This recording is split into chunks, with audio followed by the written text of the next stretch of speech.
2, ప్రొద్దుట లేచినప్పటి నుంచి సాయంత్రం పడుకోబోయే ముందు వరకు మనిషిని జాగ్రత్తగా పరిశీలన చేస్తే దేనికోసం తాపత్రయపడుతున్నాడో తెలుసా? అందం కోసం తాపత్రయపడుతున్నాడు. అందంగా కనిపించాలి, అందంగా కనిపించాలి, ఆకర్షణీయంగా కనిపించాలి. ప్రొద్దుట లేచిన వెంటనే ఏ చీర కట్టుకోవాలి, ఏ డ్రెస్ వేసుకోవాలి, ఏ చొక్కా వేసుకోవాలి, ఏ ప్యాంటు వేసుకోవాలి, ఏ మ్యాచింగ్ వేయాలి,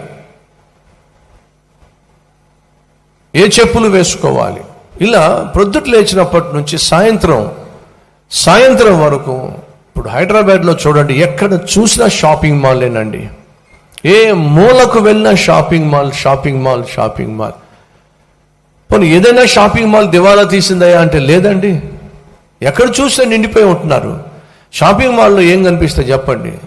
ధరించేవే కదండి, మనం ధరించేవేగా, బట్టలేగా. ఎక్కడ చూసినా బట్టల షాప్. ఎందుకని? ఈరోజు ప్రజలు అందానికి ఇచ్చేటటువంటి ప్రాధాన్యత ఆత్మీయతకి ఇవ్వడం లేదు. ఆస్తికి ఇస్తున్న ప్రాధాన్యత ఆత్మీయతకి ఇవ్వడం లేదు. అధికారానికి ఇస్తున్న ప్రాధాన్యత ఆత్మీయతకి ఇవ్వడం లేదు.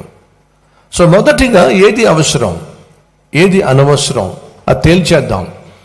ఆస్తి కన్నా ఆత్మ రక్షణ అవసరం.